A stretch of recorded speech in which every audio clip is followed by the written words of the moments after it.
De acordo com o trecho, o escritor italiano Umberto Eco manifesta uma posição sobre o modo de explanar a criação literária.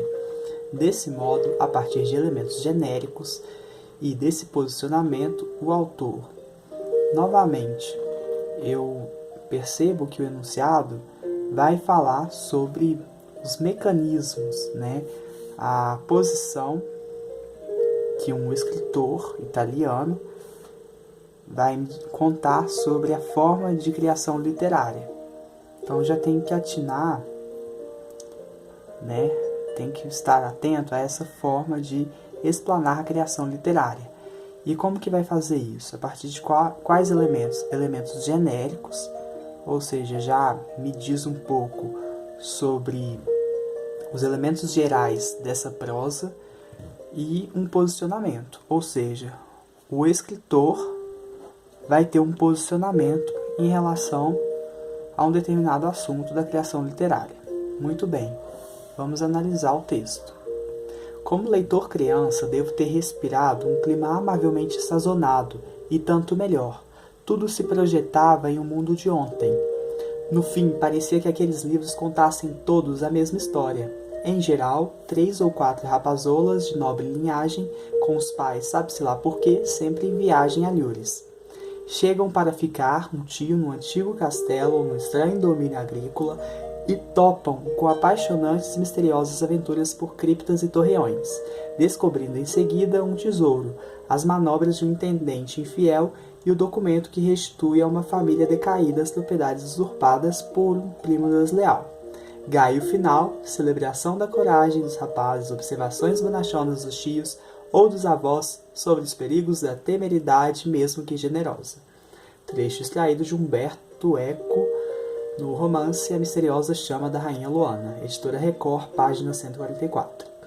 Então, o que eu percebo ao longo desse texto? Que o escritor ele faz realmente uma crítica à forma como que as histórias elas são muito clichês, Tudo é a mesma história, só mudam os personagens e só muda o ambiente, Mas tudo tem uma certa ordem, um esqueleto próprio, Ou seja, em geral, 3 ou 4 rapazolas, ou seja, 3 ou 4 garotos, que vão passar as férias lá na casa dos tios, e aí começa a ter aventuras, e depois vai ter a celebração dessa coragem desses jovens que vão ser aclamados por esses tios ou avós bonachões e tudo mais. Ou seja, então é uma crítica, É uma crítica à forma que conta a história.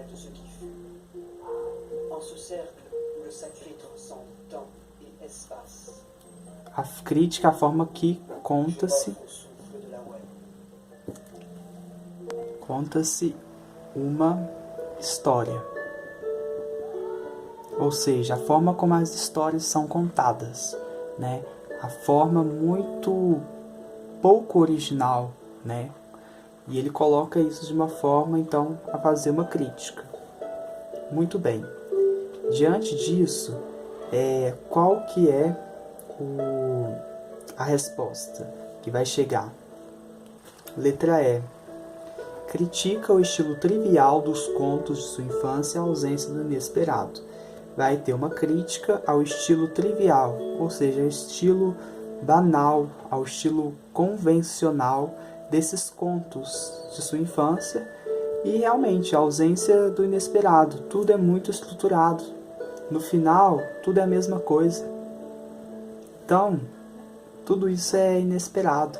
Já me contaram isso. Então, letra E. As outras. Elenca distintas composições possíveis para a formação de um enredo ficcional. Tudo bem que ele faz isso, mas isso não responde ao posicionamento do autor, É só uma exposição que traz. Mas qual que é o posicionamento? O posicionamento tem que ser uma crítica, tem que ser algo a mais, e não só elencar. Elencar não é se posicionar. Letra B. Aborda de maneira sarcástica as grandes histórias da literatura infanto-juvenil, já que não existe o extraordinário. Aqui já existe posicionamento mesmo, abordar de maneira sarcástica. O grande problema é o sarcasmo, né? Sarcasmo é muito pesado, é muito carregado. É bom a gente ter essa diferença, né, de sarcasmo para a ironia e o deboche.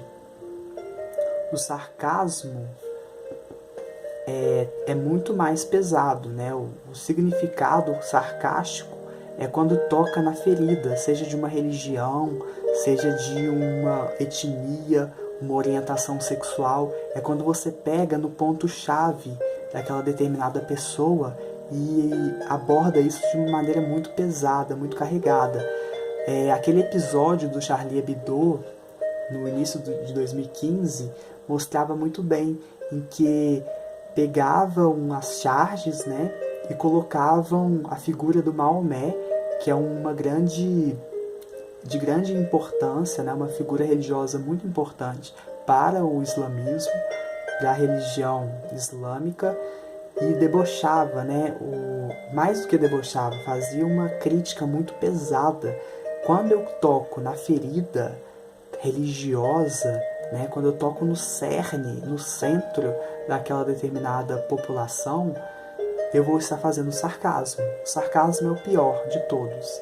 Então, aqui não tem sarcasmo, só tem uma crítica, né? Não existe essa conotação pesada, carregada aqui. Então, não pode ser sarcasmo.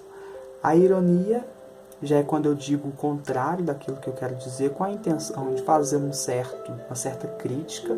É a mais ou menos, digamos assim. E o deboche é o menos pior. É quando eu faço uma brincadeira com um tom de debochar, com uma conotação pesada. É claro que esses três aqui, muitas vezes, eles se complementam, né? Eu não tenho essa classificação muito precisa, mas o sarcasmo, ele é o mais pesado dos três. Vamos lá, então não pode ser a letra B por conta do sarcasmo. Letra C. Experimenta o recurso metalinguístico, pois discute as histórias universais dentro de um livro. O posicionamento de novo, né? Ele precisa se posicionar. E fazer o recurso metalinguístico não significa que ele está se posicionando, né? Existe recurso metalinguístico? Talvez eu possa dizer que sim, porque é um livro que a misteriosa chama da Rainha Luana, que vai falar sobre a forma como as histórias são contadas. Sim, existem histórias dentro de um próprio livro. Existe metalinguagem. Mas vocês entendem que o fato de ter metalinguagem não justifica um posicionamento? Não, posicionamento não é só falar de metalinguagem. Por isso que não pode ser a letra C. Letra D. Recorda de forma irônica as histórias de sua infância, visto que a sua intenção é dizer o contrário do que foi anunciado. Podia ter uma interpretação de ironia? Sim. Mas, olha só, a intenção dele não é dizer o contrário do que foi anunciado. Ele diz muito bem aquilo que ele quer. Ele não diz uma coisa para eu interpretar de forma contrária. Não, ele fala, ele é bem claro, ele faz uma crítica. Ele diz exatamente o que ele quer. Ele não faz uma ironia, porque a ironia é dizer o contrário que eu quero com a intenção de trazer uma certa crítica. Então não tem ironia por conta disso. Ele diz exatamente o que ele quer e faz uma crítica. Então, gabarito letra E.